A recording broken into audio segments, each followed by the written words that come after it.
গুনাহগার হলেও কার বান্দা? নেককার হলেও কার বান্দা? একটু জোরে বলেন না, কার বান্দা? সাদা কালো বিভিন্ন রঙের ঢঙ্গের পেশা শ্রেণী যাই হোক না কেন, আমরা কার বান্দা? গুনাহগার হই আর নেককার হই, তোমারই তো বান্দা প্রভু আমি। ঠিক না? আমরা সবাই আল্লাহর বান্দা। আল্লাহ কোন জায়গায় কোরআনের ভিতরে বলেননি যে জিনা করছে তাকে আল্লাহ ডাকেননি ইয়া জানি হে জিনাকার, যে চুরি করছে ডাকেননি ইয়া সারেকে চোর, যে ডাকাতি করছে ডাকেননি ইয়া গাসেব, যে খুনি তাকে ডাক দেননি হে খুনি, যে ধর্ষণকারী তাকে ডাক দেননি হে ধর্ষক। আল্লাহ সব জায়গায় বলছেন ইয়া ইবাদি, ইয়া ইবাদি, হে আমার বান্দা। কি বলছেন আল্লাহ? হে আমার বান্দা, তুমি গুনাহগার হও তুমি আমার বান্দা, তুমি নেককার হও তুমি আমার বান্দা, তুমি সাদা হও কালো হও নামাজি হও বেনামাজি হও, তুমি যে রঙের ঢঙ্গের যে পেশার হও না কেন, সবাই ইয়া ইবাদি, হে আমার বান্দা। কি বলছে আল্লাহ? হে আমার বান্দা। এই বান্দা বলার কারণ কি? তুমি গুনাহগার হও, তুমি আমার দরবারে ফিরে এসো, কারণ তুমি আমার বান্দা। আর কোনো জায়গায় যাওয়ার কোনো উপায় নাই। ফকিরের দরজায় এক দরওয়াজায় যদি ভিক্ষা না পায়, হাজার দরওয়াজা তার জন্য খোলা, অন্য দ্বারে গিয়ে ভিক্ষা করতে পারে। কিন্তু আপনি আমি যদি সারা জীবন খুঁজতে থাকি আল্লাহর দরবার ছাড়া অন্য কোন দরবার খুঁজব যেখানে আমি আমার রিজিকের সমস্যা মেটাবো, আল্লাহর দরবার ছাড়া যদি অন্য কোন দরবার খুঁজি যেখানে গিয়ে আমি অসুস্থতা থেকে সুস্থতা পাবো, আমি সুস্থতা থেকে অসুস্থতা পাবো, আমি যদি চিন্তা করি আল্লাহর দরবারে গিয়া না গিয়া গাজীর গান দিলি মনে হয় একটা ছেলে হবে। আল্লাহর দরবারে যায় না, গাজীর গান দেয়, কয় সাবাল হবে না গাজীর গান দিন। পীরির দরবারে মান্নত করে, সাবাল হবে না পীরির দরবারে মান্নত করলে। আরে 5 ওয়াক্ত নামাজ পড়েন আল্লাহর কাছে চান, 5 ওয়াক্ত নামাজ পড়েন আল্লাহর কাছে চান। এর জন্য আমরা গুনাহগার হই আর নেককার হই কার বান্দা? জোরে বলেন কার বান্দা? গুনাহগার হই আর নেককার হই, তোমারই তো বান্দা প্রভু আমি। আমার হৃদয় মাঝে, আমার হৃদয় মাঝে নাই আর কেহ, আছো তুমি শুধু তুমি।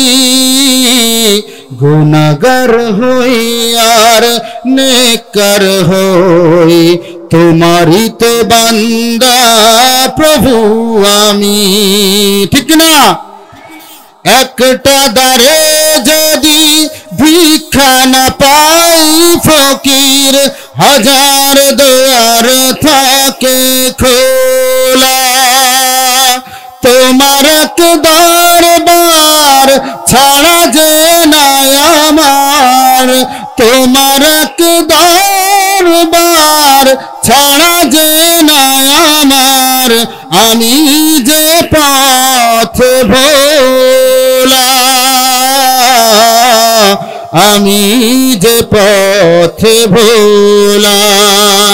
তুমি যদি আমাকে দাও গো ফিরিয়ে মালিক, তুমি যদি আমাকে দাও গো ফিরিয়ে মালিক, যাব কোথায় আর আমি?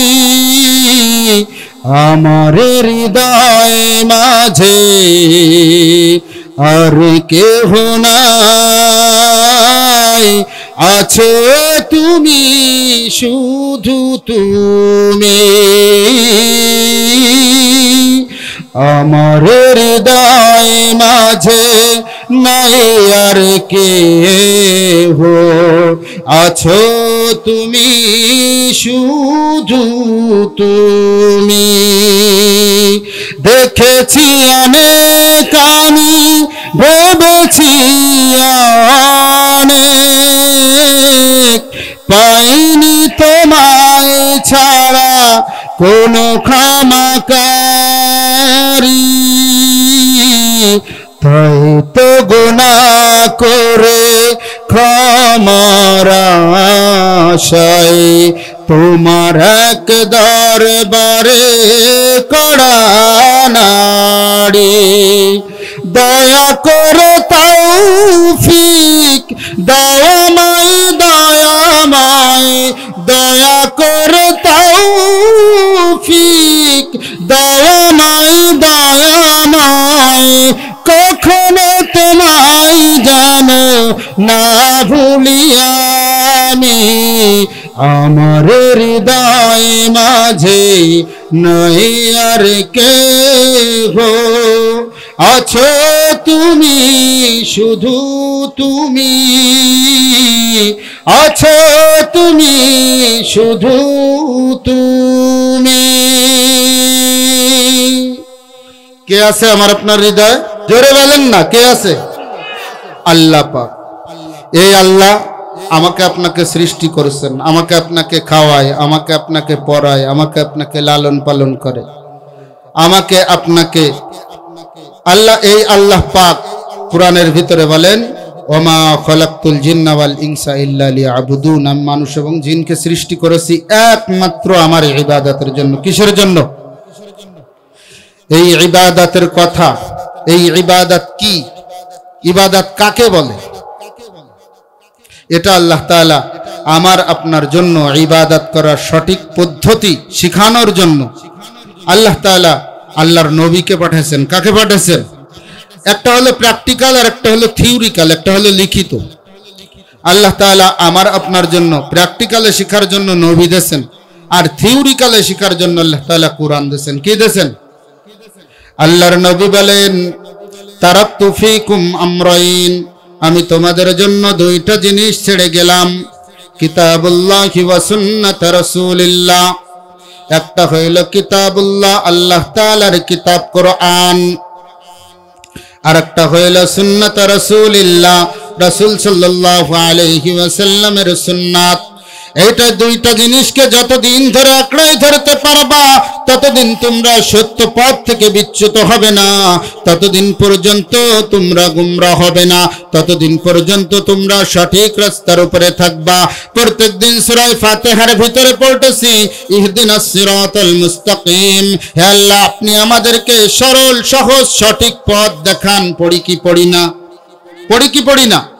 প্রত্যেক রাকাতের ভিতরে সূরা ফাতিহা পড়েন তো সবাই? সূরা ফাতিহা আলহামদু শুরু।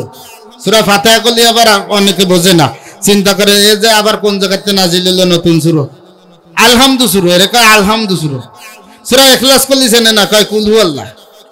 বিশ্ববিদ্যালয় করলি চেনে না, ভার্সিটি করলি চেনে, অথচ ভার্সিটি ইংরেজি, বিশ্ববিদ্যালয় বাংলা। ভার্সিটি এক বেটা সৌদি আরবে গেছে, এসে কাছে সৌদি আরবে সব আরবি কথা কয়, শুধু আজানটা বাংলায় দেয়। শুধু কৃষিতে আজানটা, সব আরবি কথা কয় ওরা সৌদি আরবে, শুধু আজানটা একটু বাংলায় দেয়। আজান, ও ভাই আজান কি বাংলায় দেই?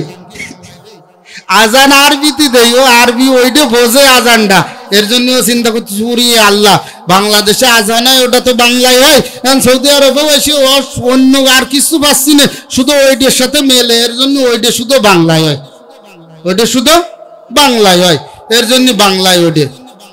বিশ্ববিদ্যালয় কলিছেন না, ভার্সিটি কলিছেন, এর জন্য আলহামদু শুরু। এই আলহামদু শুরু আমরা প্রত্যেক দিন পড়ি, ইহদিনাস সিরাতাল মুস্তাকিম, হে আল্লাহ আপনি আমাদেরকে সরল সহজ সঠিক পথ দেখান। সরল সহজ সঠিক পথ কোন সময় পাব? আল্লাহ তাআলা আমার আপনার জন্য একটা সংবিধান দিয়েছেন, সেই সংবিধানের নামটা কি? জোরে বলেন, সংবিধানের নামটা কি? আরো জোরে বলেন, সেই সংবিধানের নামটা কি? সেই সংবিধানের নাম হইল কিতাবুল্লাহ, আল্লাহ তাআলার কোরআন। পৃথিবীতে এমন কোন কবিতা নাই, এমন কোন কিতাব নাই, এমন কোন ডাক্তারের প্রেসক্রিপশন নাই। ডাক্তার আপনাকে, ডাক্তারের কাছে গেলেন, ডাক্তারের কাছে গিয়ে বললেন ডাক্তার আমার জ্বর হয়েছে, ডাক্তার লিখে দিলে সকালে একটা নাপা খাবা, দুপুরে একটা নাপা খাবা, রাত্রি একটা নাপা খাবা। আপনি যদি ওই ডাক্তারের প্রেসক্রিপশন এনে দোকানে যাই ওষুধ কিনলেন না, বাড়ি এসে প্রেসক্রিপশন বের করে সকালে পড়েন না পা, আবার দুপুরে খাওয়ার পরে কান না পা, আবার রাত্রি খাওয়ার পরে কান না পা, 3 দিন যাওয়ার পরে কয় জ্বর শুধু বাড়তেছে কমতেছে তো একটুও না, কমতেছে তো একটুও না। পৃথিবীতে এমন কোন ডাক্তারের প্রেসক্রিপশন নাই, এমন কোন কবিতা নাই যা পড়লে সওয়াব হয় বা রোগ ভালো হয়। কিন্তু আমার আল্লাহ বলেন আমি তোমাদের জন্য এমন একটা প্রেসক্রিপশন দিয়ে দিয়েছি, সেই প্রেসক্রিপশনটা যদি প্রত্যেক দিন কেউ তেলাওয়াত করে তার রোগ ভালো হবে, তার সওয়াব তো আমি দিবই, তারপরে রোগ ভালো হবে। কোন সূরায় রোগ ভালো হয়? হুজুর আমার পেট ব্যথা করতেছে একটু পানি পড়ে দেন, হুজুর আমার পেট ব্যথা করতেছে একটু পানি পড়ে দেন। ও ভাই, পানি পড়ার নিয়ম আমি শিখাই দিচ্ছি। আপনাদের বাড়িতে ছোট্ট ছোট্ট বাচ্চা আছে কিনা? আছে ছোট বাচ্চা? আপনার পেটে ব্যথা করতেছে, আমার মতন বড় হুজুরকে দিয়ে ফু দিয়ে নেবেন, ফু দিয়ে দেবে বড় হুজুর। কি পড়লো কি না পড়লো কেউ কিন্তু জানে না। ও আমার ভাইরা, ও আমার মায়েরা, আপনাদেরকে হাতে ধরে পায়ে ধরে বলছি, আপনার পেটে ব্যথা করতেছে, মাথায় যন্ত্রণা করতেছে, ও মাগো আপনার বাড়িতে 7 বছর 8 বছর 9 বছরের বাচ্চা আছে, ওই বাচ্চা কিন্তু কোরআন শরীফ পড়তে জানে, সূরা ফাতিহা পড়তে জানে। ও মাগো, আপনি 1 গিলাস পানি নিয়ে যেয়ে আপনার এই ছোট্ট বাচ্চার কাছে নিয়ে যান, বাচ্চার কাছে নিয়ে বাচ্চাকে বলো, ও বাবা তোমারে আমি একটা 5 টাকা দিয়ে চকলেট কিনে দেব, একটা আইসক্রিম কিনে দেব, তুই 7 বার সূরা ফাতিহাটা পড়, 7 বার সূরা ফাতিহাটা পড়ে গ্লাসের ভিতরে একটা ফু দিয়া দে। ও আমার ভাইরা, ওই বাচ্চাকে দিয়ে ফু দিয়া দেন। 7 বার সূরা ফাতিহা পড়ার পর ওই গিলাসের পানিটা আপনি নিয়ত করে খাবেন। খোদার কসম করে বলছি, কসম করে বলছি, কসম করে বলছি, আমার মতন 1000 হুজুর দিয়ে ফু দেওয়ালে যে কাজ হবে, ওই ছোট্ট বাচ্চাকে দিয়ে সূরা ফাতিহা পড়াইয়ে পানিতে ফু দিলে তার থেকে বেশি কাজ হবে।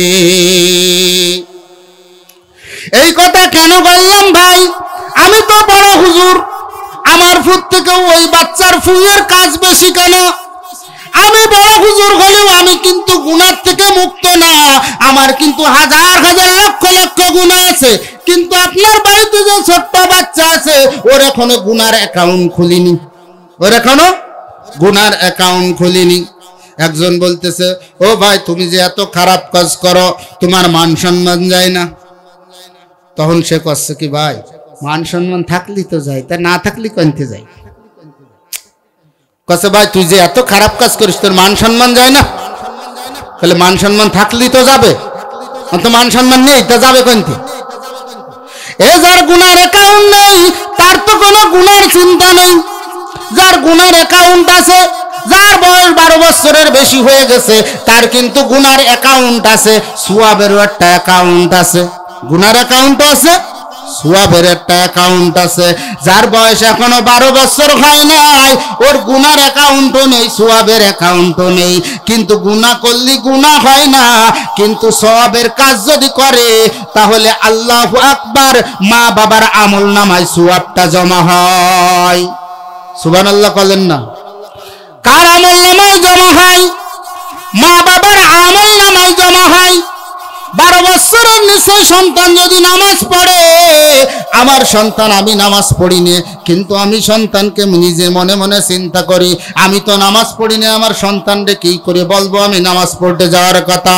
ও আমার ভাইরা, তোমাদের পায়ে ধরে বলছি, পায়ে ধরে বলছি, নিজে যদি নামাজ নাও পড়ো, নিজে যদি কোরআনের তেলাওয়াত নাও পারো, তোমার বাড়িতে ছোট ছোট বাচ্চা আছে, ওকে তুমি নামাজ পড়ার জন্য তাগিদ দাও। 7 বছর বয়স থেকে ওরে নামাজের জন্য শিক্ষা দাও। 10 বছর বয়স যখন হয়ে যায়, নামাজ যদি না পড়ে, ওকে তুমি হালকা হালকা শাস্তির ব্যবস্থাও করো। যখন 12 বছর বয়স হয়ে যাবে, নামাজ যদি না পড়ে, ওই সন্তানকে বাড়ির থেকে ঘাড় ধরে বাহির করে দাও। হুজুর কোন কি, আমার কলিজার টুকরা সন্তান, আজকে কতজন নামাজ পড়বেন না, সারা রাত মাহফিল শুনে যাইয়ে, ওরে সকালবেলা ওর মা ডাকবেন না, কি কবে না কোনদিন মা রে মা, উরি আল্লাহ, সারা রাত মাহফিল ঠেঙ্গায় এসে শুইয়েছে, এখন ফজরের নামাজ পড়তে ডাকবো, কাঁচা ঘুম ভেঙে যাবেন না? কাঁচা গম ভেঙে যাবেন না। এই মাহফিল শোনা ফরজ, জোরে কন তো, মাহফিল শোনা ফরজ ওয়াজিব, হ্যাঁ সুন্নাত, সুন্নাত না, মাহফিল শোনা মুস্তাহাব। শুনলি সোয়াব আছে, না শুনলি কোনো গুনাহ নেই। এবার চিন্তা করলে না শুনলি যখন গুনাহ নেই, তখন আমরা সবাই বাড়ি চলে যাই, আপনি একা একা করতেন। আমরা সবাই বাড়ি চলে যাই, আপনি একা একা করতেন। না শুনলি আবার বাড়িতে মেহমান দাওয়াত করে এনে যদি কন যে খাদ্য না, তাহলে কিন্তু আবার গুনাহ হবে, তাহলে কিন্তু আবার গুনাহ হবে। কারণ আপনারা আমার এটা কিনে আসেন, আমি কিনে নিজে আইসি নাই, আপনারা এটা কে আনিছেন না। এখন যদি আপনারা আমার থুয়ে সবাই চলে যান, তাহলে কিন্তু গুনাহ হবে। তাহলে যে কথার থেকে আসছিলাম মনে রাখতে হবে, কিন্তু আমি শেষে আবার শুনবা নেই আমি কোন জায়গাতে আসলাম তা আমার মনে থাকবে। আর আপনারা কি শুনতেছেন, আপনাদের মন থাকবে না, আপনাদেরও মনে রাখতে হবে আমার সাথে কোন জায়গার থেকে আসছিলাম।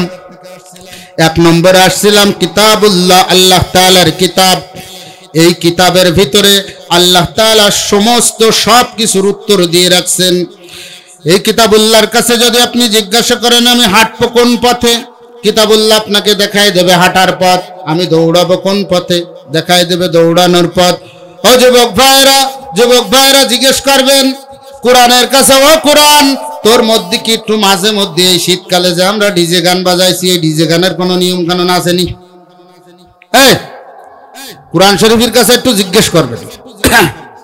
কোরআন শরীফের ভিতরে যদি না থাকে তো ওটা ইসলামে নেই। কোরআন আর হাদিস এর ভিতরে যদি না থাকে তাহলে ওটা ইসলামে নেই।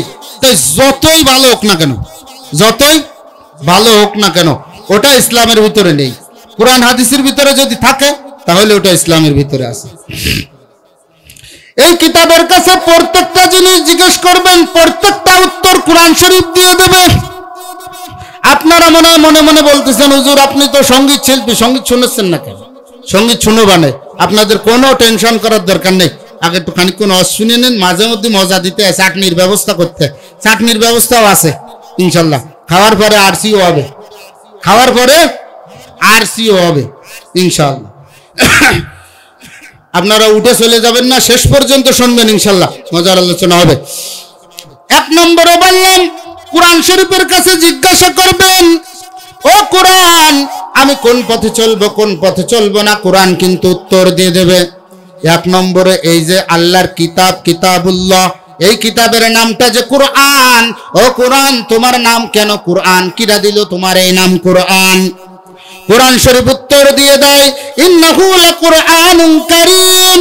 আরেক জায়গায় আল্লাহ বলেন ইয়াসিন ওয়াল কুরআনিল হাকীম, ইন্নাহু লাকুরআনুন কারীম।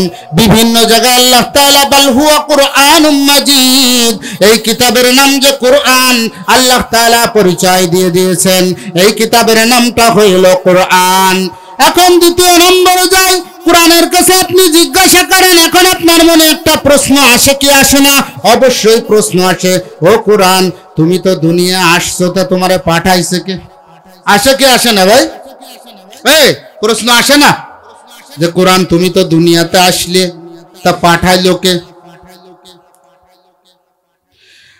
যেমন কাফেররা ওই জাহিলিয়াতের যুগে বলতো আম ইয়াকুলুনা ইফতারা, তারা বলে যে কোরআন মোহাম্মদ ঘরের মধ্যে বসে বসে বানাইছে, কোরআন মোহাম্মদ ঘরের মধ্যে বসে বসে বানাইছে। কাফেররা বলতো কয় মোহাম্মদ হুট করে হীরা পাহাড়ে গেল, যাইয়া ওই জায়গার থেকে আইসে কয় যে আমার কাছে কোরআন নাজিল হয়েছে। একে একটা মাইনে নেওয়ার মতন কথা, একে একটা মাইনে নেওয়ার মতন কথা। কোরআন প্রমাণ দিয়ে দিচ্ছে আমি কার কাছ থেকে আসলাম। আলিফ লাম মিম তানজিলুল কিতাব লা রাইবা ফীহি মির রাব্বিল আলামিন, মির রাব্বিল আলামিন। আমি আসছি জগতের প্রতিপালকের কাছ থেকে, অন্য কারোর থেকে আসি নাই। এরপরে মানো আল্লাহ তাআলা অন্য আয়াতের মধ্য দিয়ে দিচ্ছেন ওমা তানাজ্জালাত বিহিশ শায়াতিন ওমা ইয়ামবাগি লাহুম ওমা ইস্তাতিউন, আমি কোন শয়তানের পক্ষ থেকে আসি নাই। আরেক জায়গায় আল্লাহ তাআলা বলতেছেন ইন্নাহু লাকাউলু শাইতানির রাজিম, এটা শয়তানের কথা না। কার কথা না? এটা শয়তানের কথা না। আমি কোরআন আসছি আল্লাহ তাআলার পক্ষ থেকে, অন্য কারো পক্ষ থেকে আসি নাই।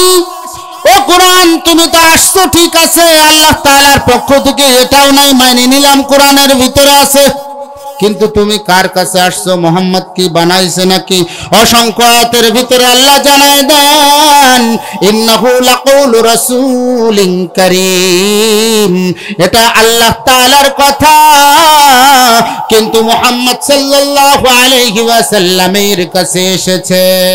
আল্লাহ তাআলা অন্য জায়গায় বলেন ওয়া ইন কুনতুম ফি রাইবিন মিম্মা নাযালনা আলা আবদিনা, তোমাদের যদি সন্দেহ হয় আমি আমার বান্দা আব্দিনা আই মুহাম্মদ, আমি মুহাম্মদ সাল্লাল্লাহু আলাইহি ওয়াসাল্লামের কাছে যে কিতাব পাঠিয়েছি এর ভিতরে যদি তোমাদের সন্দেহ হয়, নাযালনা আব্দিনা ফাতু বিসূরাতিন মিন মিসলি, একটা সূরা নিয়ে এসো, এর মধ্যে একটা সূরা নিয়ে এসো। আপনাদের এখন একটা প্রশ্নের উত্তর দিতে হবে, সব থেকে কোরআনের ছোট সূরা কোনটা? সব থেকে ছোট সূরা কোনটা? এক ভাই বলছে সূরা কাউসার, সব থেকে ছোট সূরা হলো সূরা কাউসার। এই সূরা কাউসারের কয়টা আয়াত? 3 আয়াত। কয় লাইন? মাত্র 1 লাইন, 3 আয়াত। আল্লাহ তাআলা বলেন ফাতু বিসূরাতিন মিন মিসলি, একটা সূরা নিয়ে এসো। এখন যদি আল্লাহ বলতো সূরা বাকারার মতন সূরা নিয়ে এসো, তো আবু জাহেল কিন্তু মাথা ঘুরে পড়ে যেত, উতবা সাইবা যারাই কাফের ছিল তারা মাথা ঘুরে পড়ে যেত। কিন্তু আল্লাহ ওদের স্বাধীনতা দিলেন, ফাতু বিসূরাতিন মিন মিসলি, একটা সূরা নিয়ে আয়, সেটা যদি সূরা কাউসারের মতন হয় এইরকম একটা ছোট সূরা নিয়ে আয়।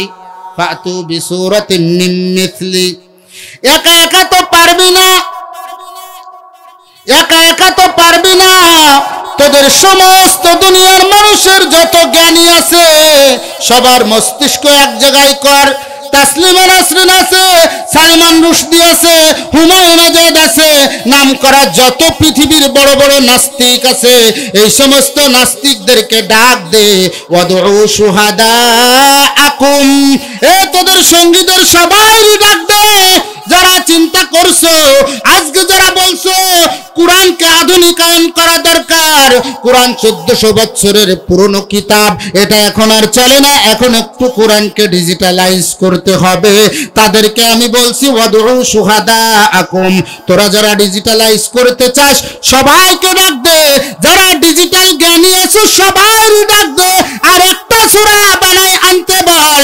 ফাতু বিসূরাতিন মিন মিসলি ওয়াদউ শুহাদাআকুম, তোদের দুনিয়ার সমস্ত জ্ঞানীদেরকে ডাক দে, তোদের দুনিয়ার সমস্ত আস্তিক নাস্তিক যেই শ্রেণীর মানুষ হোক না কেন সবাইকে ডাক দে, ওয়াদউ শুহাদাআকুম মিন দুনিল্লাহ। কিন্তু আবার ফিরাউনের মতন যে কবরস্থানে মাঝরাত্রে আল্লাহর ঠ্যাং ধরে কান্দে না,